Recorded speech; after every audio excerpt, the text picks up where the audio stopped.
I'm going to try to work my way through this, teach you a little bit about me, AOT, and what good referrals look like. So this is a glance of what we do. So office equipment, which comprises copiers, printers that sit on the desktop, MFPs that sit on the desktop that allow scanning and printing and faxing functionality.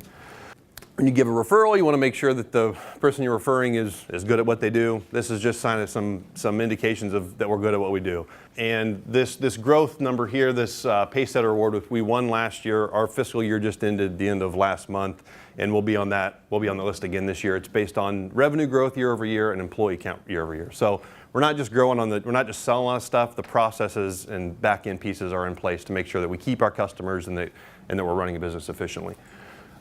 So that's some of that. This is Copiers 101. So any device you've ever seen, which I've gone over this a few times, has a lease typically, or they own it, but 80–90% of clients lease equipment. And then there's a service agreement that goes along with it. So if there's ever any issues, if they never need toner or parts or anything is wrong with it, there's a number that anybody's calling and someone's coming out to replace and fix whatever the device is. So those two pieces, the lease and then the service agreement, are what comprise what a device costs a client to have in their office. So depending on how much volume they do, they get billed more. If they do less, they get billed less. Just like if you go to Kinko's or go to Lisa and print 1,000 pages versus 10,000 pages, it's going to cost you different. The same thing happens in your office. There's a rate that's tied to each page that comes off that device that's covering the service and support after the fact. But I mentioned service.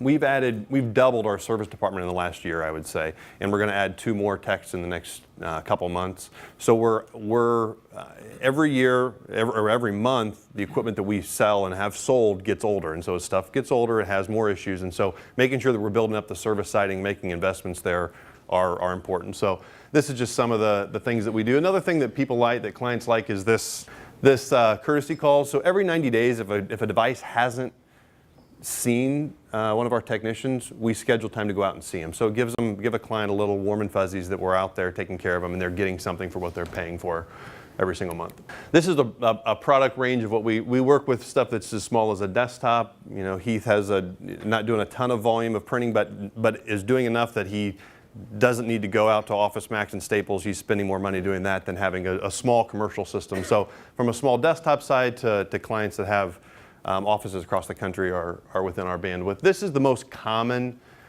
client we have. They have 1 copier. We sell probably 50 of these a month, and the majority of, well, probably half of them are just 1 office with 1 device, and then the other half comprise multi-machines and a lot more complex sales. So usually they're doing 1 box of paper or more on a system like this, and when we come in, we look at their contract, and usually we can save them on average 15 to 30% is what we try to do.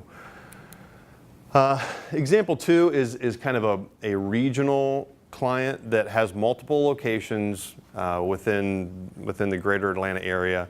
Usually they're going to have a copier in every office that they have, but they're also going to have printers that are spread throughout, either in managers or HR's office, they're trying to keep stuff secure.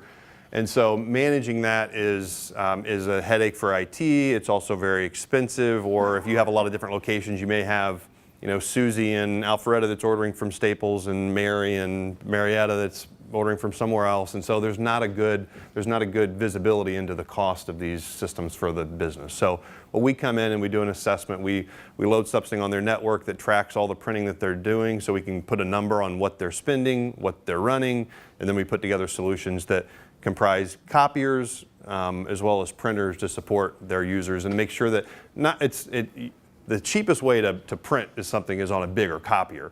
But a lot of times that doesn't work if you have, for medical offices, for instance, you can't have, if you have checkout, how many patients you see a day, you can't have someone getting up and walking across the office 100 times a day to pick up something on the desktop. So that's where the customized piece comes in.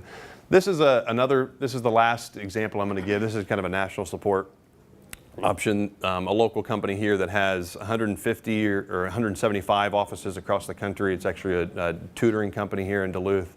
And they have a copier and they have printers in every single office. And so they They were with another vendor, and this is actually a BNI success story because one of my partners is in a group in Atlanta, and there was one of our competitors was in that group for 3 years, and the IT company managed the IT for this company, and she never introduced this guy to her customer.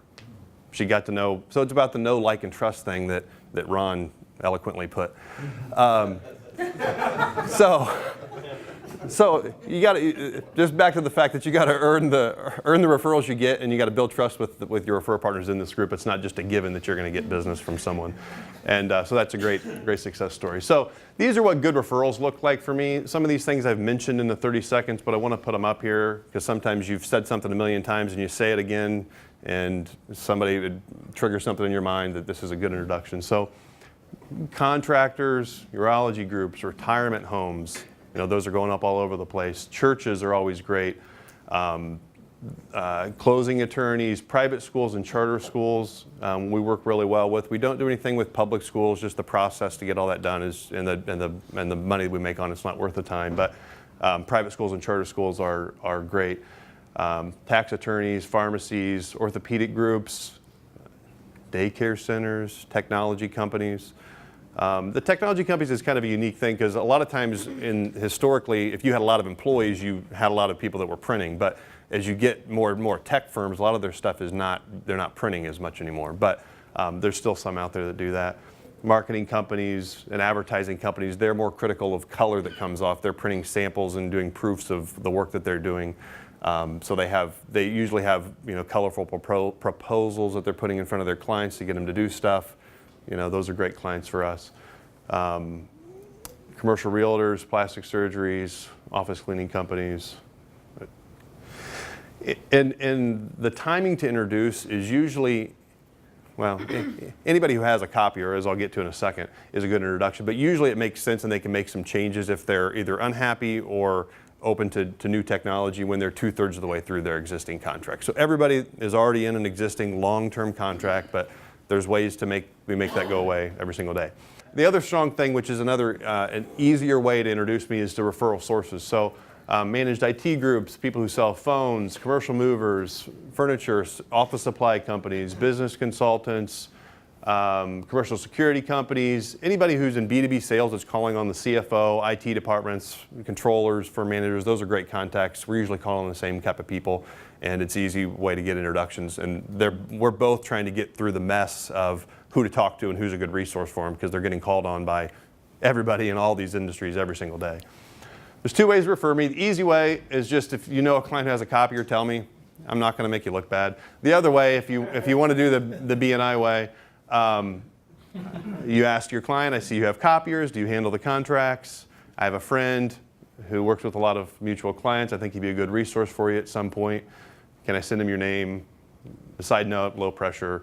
And the last section of that is true because at some point they're going to lease another copier, just like you're going to have another car in your life. And the issue is a lot of times they don't have a good connection to do that. So thanks for your time.